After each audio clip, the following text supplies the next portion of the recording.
wild about Harry. Who's Harry? Harry S. Truman? Harry Connick Jr.? Harry Von Zell? Does anybody in this room besides myself remember who Harry Von Zell was? All right. CG Shorter. At this time, ladies and gentlemen, we're going to introduce, I believe, there's another gentleman going to be at the piano for this number, I believe. Yeah. Oh, that's right. A young man who is a performer, he's a singer, he's a pianist, and he's going to do a fantastic performance as a Jimmy Durante. And also, we have Rick Rogers going to be performing as Al Jolson in a famous song that they performed many, many years ago and on the Kraft Music Hall broadcast. Are you going to be moving the piano or not? Just want to know that here. Get this thing out of the middle of it. Come on, hit it, boy. Let's get all this music out of the way. Move that microphone. He's going to be doing Jimmy Durante. That's my As soon as he's through gargling. All right. That's amazing how much he sounds like Jimmy Durante. Everybody wants to get into the act.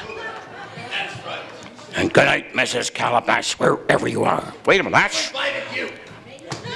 By the way, for your information, Ed Sullivan proved you could have no talent at all and become a star. Ed Sullivan cannot sing or dance. Well, this young man here at the piano, he has his own show in Santa Monica, the Unurban Cafe in Santa Monica. That's California. He sings, plays the piano, does Jimmy Durante, and he's going to be accompanied by Rick Rogers as Al Jolson. Here they are, ladies and gentlemen, start them out with a really big round of applause, Brad Kay and Rick Rogers.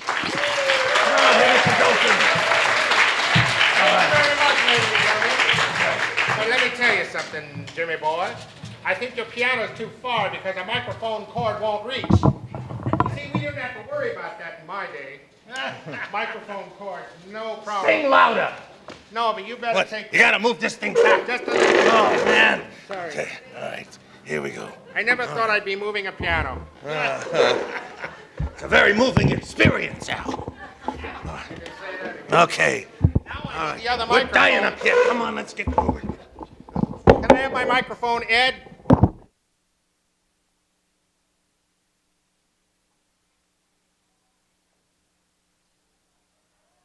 Hand came out.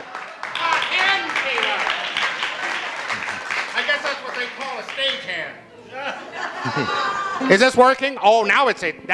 Now, that's what they call a stagehand. Now we have a microphone.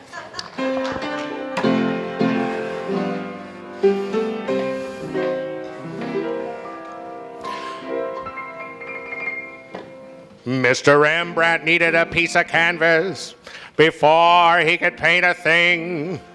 Benvenuto Cellini needed a chisel before he could start sculpturing. And folks, Jolie needed a great piano player before he could start to sing. Al, don't worry. I'm here. Go ahead, let your verse start to ring. Say, James, can you play accompaniment? Accompaniment? I never heard of that tune. How does it go? No, I mean, can you play classic stuff like Levant or Jose Iturbi? I'm even better. Can Jose Iturbi do this? Or this? Or this? Or this? Or this? Or this? Or this? Or this? Or this? Or this? Or this? Or this? Jose, make way for Nose. Why, Jimmy, you're sensational. What are we waiting for? Let's go. 'Cause it's a thrill when a real piano player starts to tinkle away. It's a voice light and gay when he goes. Oh, what a kick when a real piano player sits down at the keys. It makes you weak in the knees when he goes. I'm completely gone. I'm beside myself. Well, I can understand your bliss. Don't get excited, Al. Compose yourself. But Levant was never like this. Listen close. hear those harmonies. You know, Al, this is very tiring. I'm playing with all my might. Here's $1, kid, don't stop. Keep playing all night, 'cause it's a thrill. When the real piano player sits down at the keys.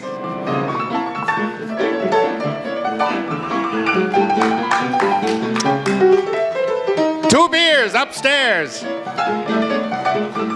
That's the way to play it. That's the way to play it. Play it right up, son. And you'll notice, Mr. Jolson, that I don't need Larry Parks to play on the black keys. I've been stabbed. Keep going, boy. Let's hear that beat. Make that old piano smolder with heat. He can't resist it, folks. Just look at him shake. Take the break. Paderewski, Turby were guys that I admired. Forget them all, son. Name your price. James, you're hired. 'Cause it's a thrill when a real piano player sits down at the keys. Yes, sir. Sits down at the keys. Yes, sir. This boy's doing all right. But you know something, James? I gotta tell you something. There's something on your mind. It's bothering you. I want to hear all about it. Tell Jolie all about it. How right you are, Al. It's this technological world. What's the matter with it? It's got me down. Here it is. Everywhere I go, everywhere I look, everybody's talking on a cell phone. It doesn't matter where. It doesn't matter who. Everybody's talking on a cell phone. I tip my hat and say, hello, to a beautiful miss. What did she say? She's talking on her thing. She don't even know I exist. It's epidemic now. You can't escape no how. 'Cause Everybody's talking on the cell phone. Yeah. Everybody's talking on a... You know, Al, I'll never forget the first time I saw one of them cell phones. Where were you? It was down at Nedick's. I was having a leisurely lunch. My favorite, kippered herring. My favorite too. I was about to have my first forkful of this dainty delicacy when all of a sudden, from a corner of the room, what do I hear? What do you hear, Jimmy boy? What do I you hear? But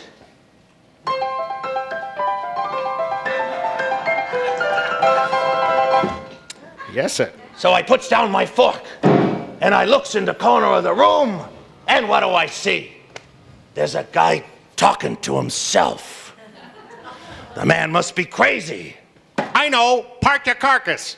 Wrong network, Al. But anyway, regaining my composure, once again I address the little forkful of kippered herring. It's halfway to my mouth when all of a sudden, from the other corner of the room, what do I hear? What do you hear, Jimmy boy? What do I do you hear? But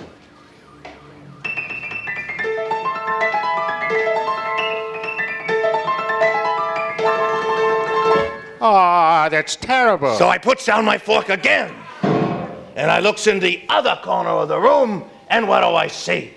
It's another guy talking to himself. Al, I can't believe it. Two crazy people in one room. One of them says stayed home. Regaining the last scraps of my self-composure, for the last time I address the now slightly wilted forkful of kippered herring. It's almost to my mouth. I can smell it. I can taste it. When all of a sudden, from the booth right behind me, what do I hear? What do you hear, Jimmy boy? What do I hear but...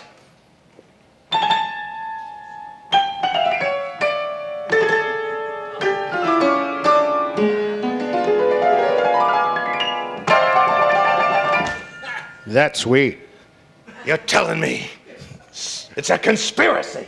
So for the last time, I put down my fork. I whips the napkin out from under my schnoz, and I ups to all three of them. And I says, it's bad enough you gotta ruin my life.